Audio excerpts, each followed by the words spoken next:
अब इस खबर को जरा ध्यान से समझिए, क्योंकि ये सिर्फ जन्मदिन का बयान नहीं, ये यूपी की राजनीति की गणित, रणनीति और भविष्य तीनों से जुड़ा मामला है। नमस्कार, आप देख रहे हैं नेशन नाउ समाचार और मैं हूं आपके साथ शुभी शुक्ला।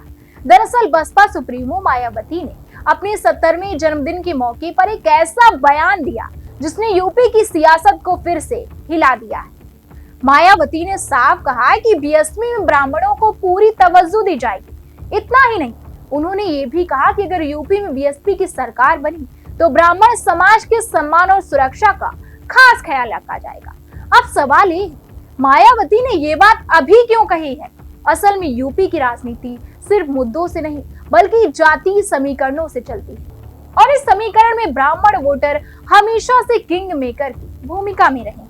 बीजेपी लंबे समय से ब्राह्मण वोट बैंक को अपनी ताकत मानती रही है, लेकिन हाल के समय में बीजेपी के भीतर ही ब्राह्मण असंतोष की बातें सामने आई हैं। यहाँ तक कि ब्राह्मण विधायकों की बैठक भी हुई है। मायावती ने इसी मौके को पकड़ लिया है। उन्होंने कहा, अगर बीजेपी, सपा और कांग्रेस वाकई ब्राह्मणों का सम्मान करती तो आज ब्राह्मण समाज खुद को उपेक्षित महसूस नहीं करता। यहीं से मायावती का राजनीतिक संदेश शुरू होता है।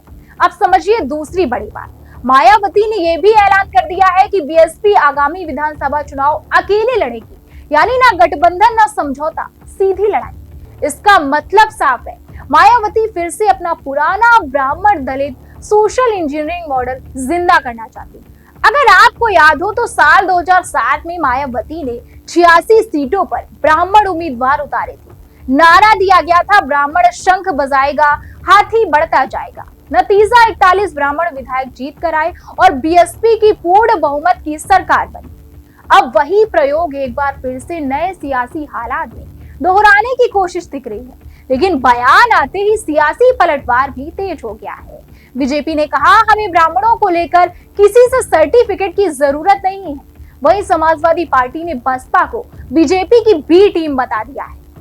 हालांकि राजनीति से अलग शिष्टाचार भी दिखा है। मुख्यमंत्री योगी आदित्यनाथ और सपा प्रमुख अखिलेश यादव दोनों ने मायावती को जन्मदिन की बधाई दी है।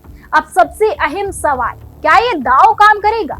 इसका जवाब अभी भी किसी के पास नहीं है, लेकिन इतना तय है कि मायावती ने ब्राह्मण कार्ड खेलकर यूपी की राजनीति को फिर एक बार नई दिशा में मोड़ दिया है। और यही वजह है कि यह बयान सिर्फ खबर नहीं बल्कि आने वाले चुनावों का ट्रेलर माना जा रहा है। तब तक के लिए बने रहिए हमारे साथ और देखते रहिए नेशन नाउ समाचार।